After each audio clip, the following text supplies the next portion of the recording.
What's going on, guys? Your boy Amazing here. We're back with another video, and in today's video, guys, we are here with the updated PvP and PvE tier list as of December 2024, guys, the last one of the year, and we're closing it out here with the last 3 characters that were able to be released. We're coming up on the new year here, guys, so I thought it would be a perfect time pretty much to go over the last 3 characters that released in 2024, and we're going to be ranking them on the PvP and PvE tier list. If you guys do enjoy videos like this, man, definitely make sure to hit that like button and subscribe, as we are on the road to that 50,000 subscribers, and we recently hit that 48k subs on the channel, guys, but we're actually like only 200 subs away from that 49k. So if you haven't hit that sub button already, man, what are you doing? Make sure to hit that subscription button, guys. And with that out of the way, man, let's hop in and let's go over the tier list. So for the tier list, by the way, guys, this was updated as of last month, so if you do want to see this tier list, I'll link it in the description as well, so you guys have access to it. But yeah, I mean, it'll be obviously the updated version from the one at the end of the video, because I am gonna update, you know, characters accordingly depending on the PvE or PvP tier list. But if you do want to just look at it on your own, feel free. I will link it in the description.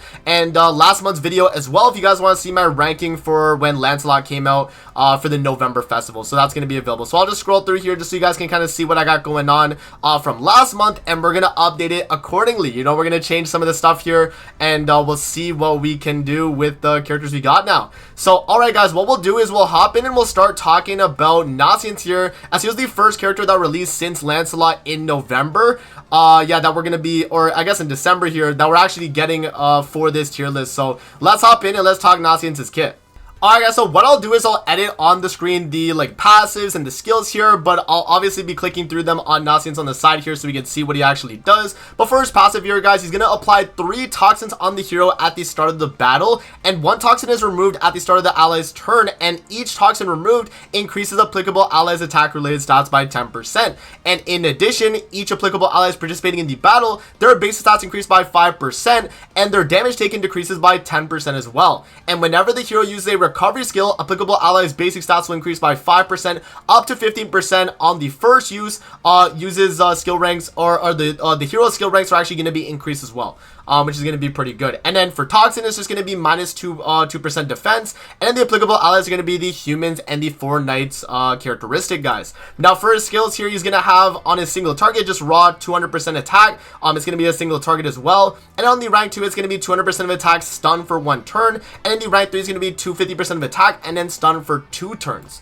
And then moving on to his second skill here, guys, he's going to have pretty much the Blue Skinny King cleanse, but actually updated as well. It actually heals diminished HP of all allies by 20% on the rank 1 and removes debuffs, which Skinny King never originally had. He only had the healing diminished on the rank 2 and above. So this is definitely a really good skill on Nociens right here. So it's going to be 20% of diminished HP, 30%, and then 50% at the rank 3 right there. And then moving on to his ultimate here, guys, add 1 out of 6, which is what I have about right now. Removes debuffs from allies, grants debuff immunity, and increases attack related stats by 25% and defense related stats by 50% for 4 turns right there, guys. I think that's pretty insane. So, you know, Nociens is able to provide a ton of support in his kit. And yeah, I think he's going to be a pretty strong character overall in terms of like what we've actually seen from his kit. Alright, guys, now where are we going to be ranking Nociens here on the tier list? I think for PvE content, guys, I actually think Nociens is really good. I would actually put him in the A tier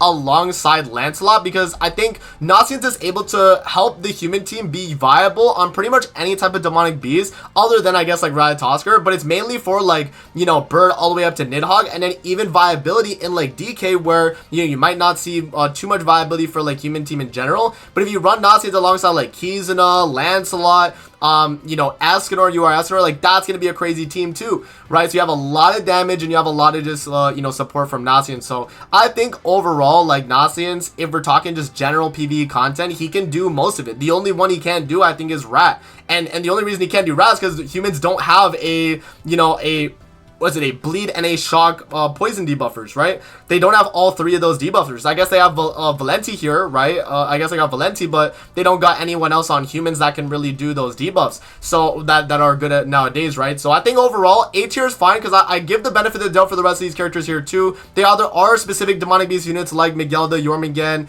Thonar, right? Or they're gonna be more universal PvE characters like, you know, Valentine's Queen Diane, or, you know, Mael, Trader Melly. So yeah, I think think Nasians actually does slot in pretty well in the A tier. It makes sense. And again, guys, this tier list is not ranked, okay? So it's not like Lancelot is the best character here. It's just like recency, like where I put them based on like when they came out. It's not necessarily the fact of like, oh, you know, Lancelot is worse than Nasians in PvE. It's just in the tier, they're not ranked, so, you know, just bear that in mind.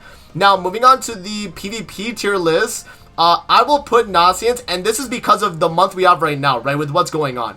I will put Nasians in the A tier, and I'm also going to move down the fairy team oh no, we'll leave Queen Diane there. We will have to leave Queen Diane. But I am going to move the fairy team down as well from the S tier top of the meta because of the way the landscape of PvP is kind of changed, guys. We have a brand new meta with Melieli, and once we get to Melieli, we'll kind of talk about exactly why I think, you know, the meta has kind of shifted a little bit, and we'll talk about exactly, you know, what teams are going to be the strongest in the game right now. So we'll talk about that when we move on to Melieli. But alright, guys, so that pretty much covers Nasians right there, though. I think his A tier in PvP is going to be pretty good. I just wouldn't say he's going to be in the main meta right now. You know, you're not running like human team right now in main meta because Milim teams are super strong. They can just turn one-shot you. And then you also do have the Melieli teams either on Demon or Goddess variants that are still very, very dominant too with the release of Melieli. So I will say right now that I think humans and fairies right now for Lancelot team are kind of in just the A tier.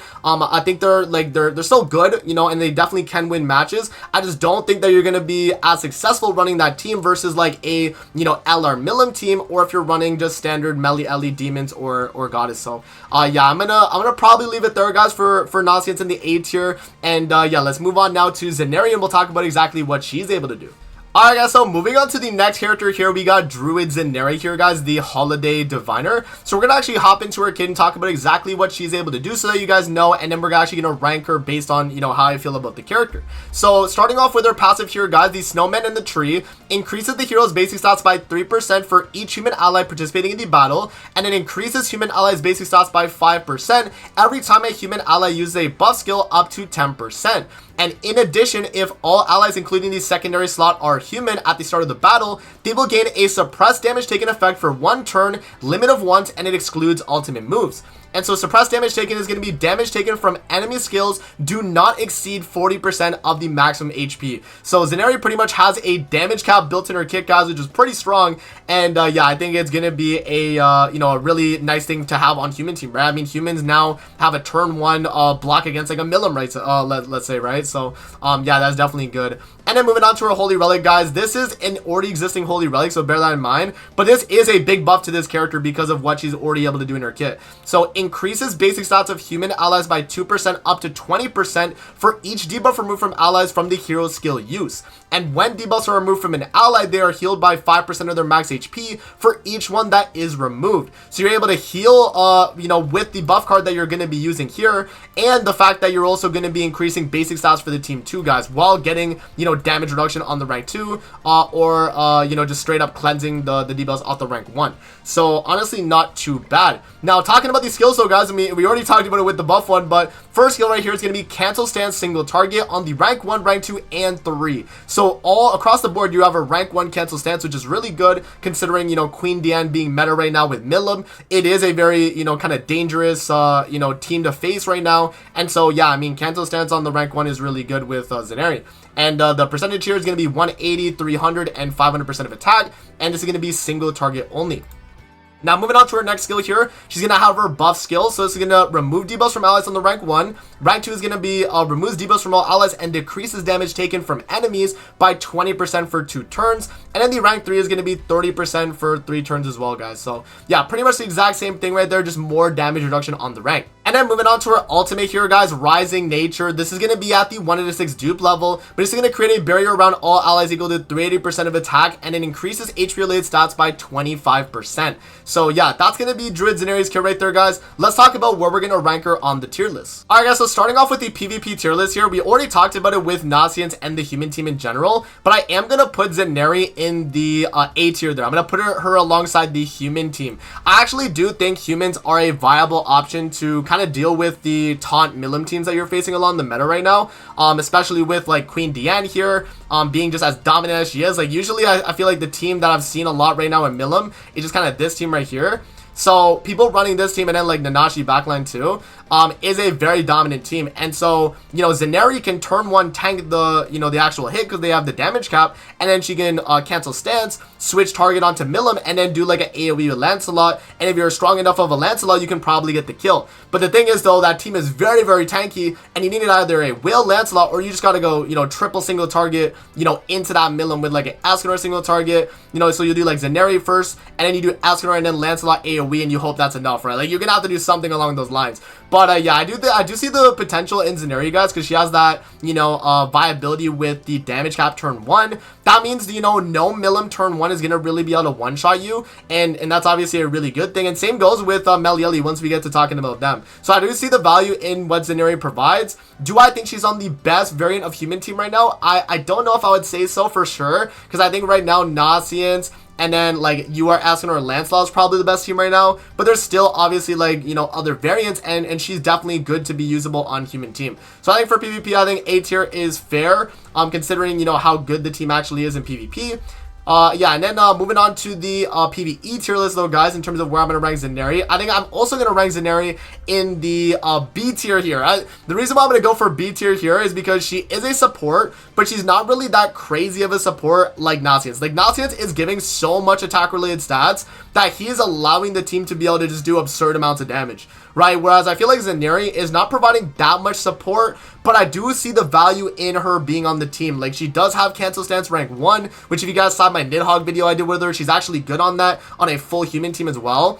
And yeah, I mean, you know, her synergy alongside Nasians right there in, you know, content like Nidhogg, I think is pretty good. So yeah, I'm going to say B tier for Niche because she's only really good in a few PvE content. But in those PvE contents though, you know, it's solid. So I will give her the B tier overall. I think she is pretty good. But yeah, she's not going to be like on the level of like anyone in A tier or even S tier as well. So, alright guys, let's move on now to the final character here we're going to be ranking on the tier list with Melieli. Alright guys, so we have Melieli here on the screen, and so what we're going to do is we're going to go over their kit real briefly, and then we'll hop into the tier list and we'll actually rank the character based on where I think they're going to be on PvE and PvP. So hopping into the kit here of Melieli here, starting with the passive guys, Guardians of the Balance.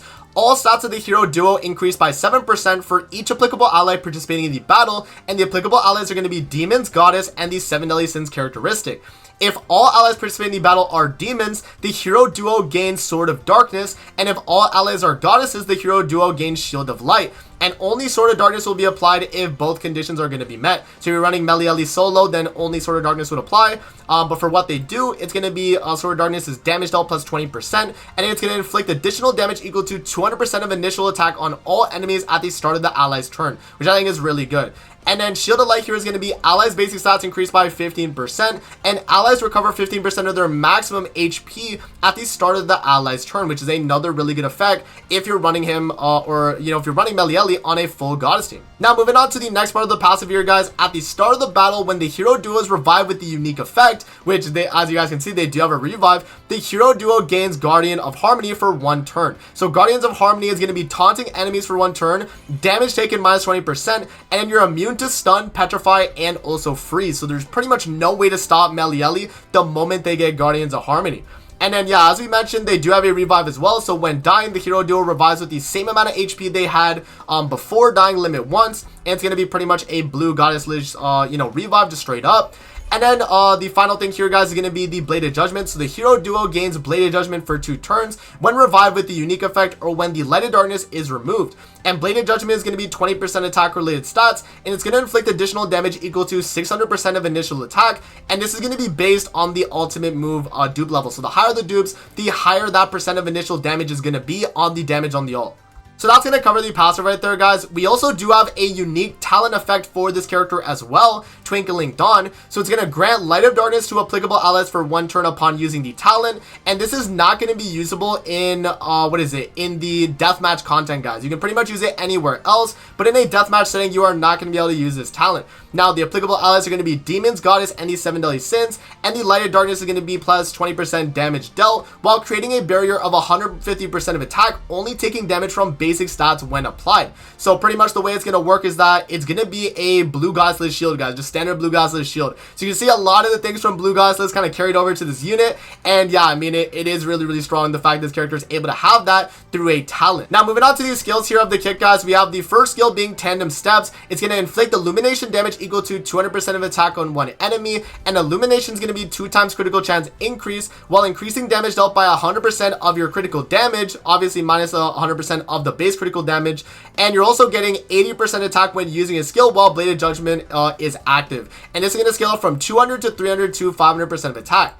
Now moving on to the second skill here, guys, we got the Dance of Duality. Inflicts Shadow Flare damage equal to 150% of attack on all enemies. Shadow Flare is going to increase the pierce rate by 2 times. You get critical damage 2 times, and then 2 times critical chance increase when using a skill while Guardians of Harmony is active. So, you know, obviously a very strong skill right there. 150 on the rank 1, 200 on the rank 2, and 300% on the rank 3. And then moving on to the ultimate here, guys. So this is going to be at the 6 out of 6 dupe level. So bear in mind that at lower dupes this will change. So the hero duo gains Bladed Judgment for 2 turns, then inflicts illumination damage equal to 500% of attack on all enemies.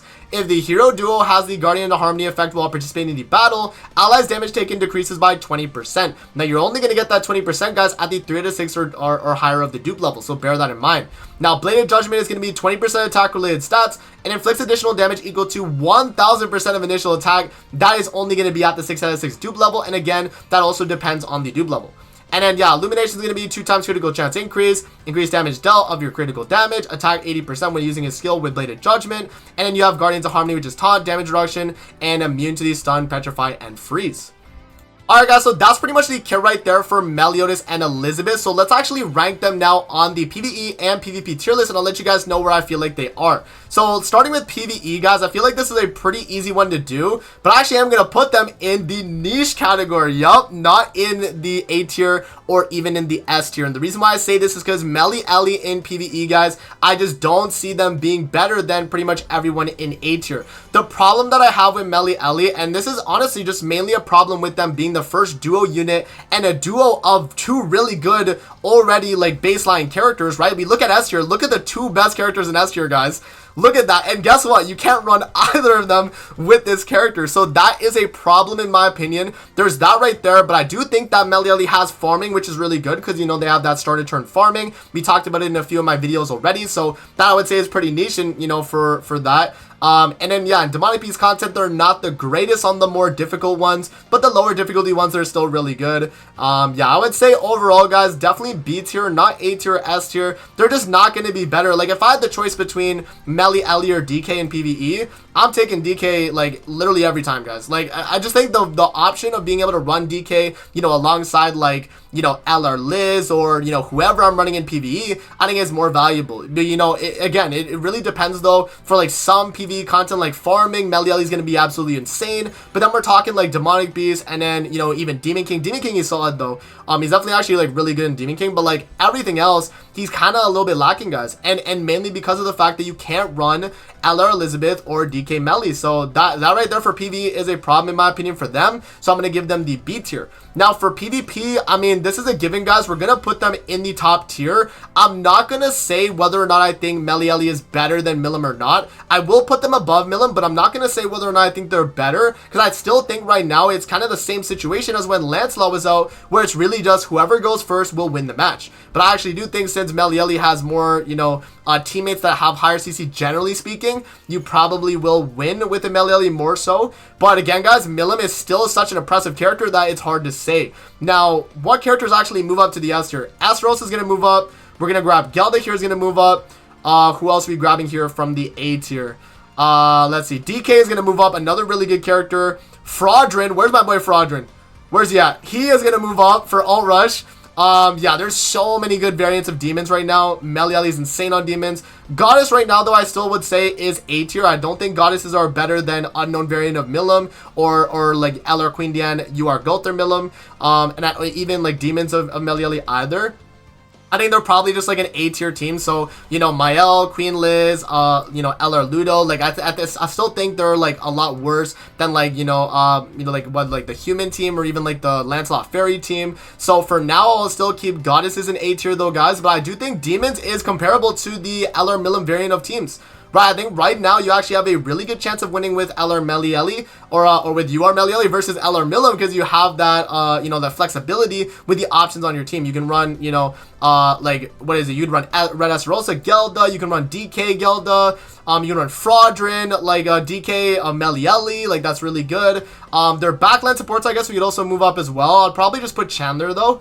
Kusak and the other Chandler could probably stay in like A tier though. Yeah, so like Chandler, this green Chandler right here, guys, I will move up to A tier, and then I think Kusak, if he's not already there as well, we will have to move up to A tier as well. Let's see, is Kusak in one of these tiers as well? I cannot find him.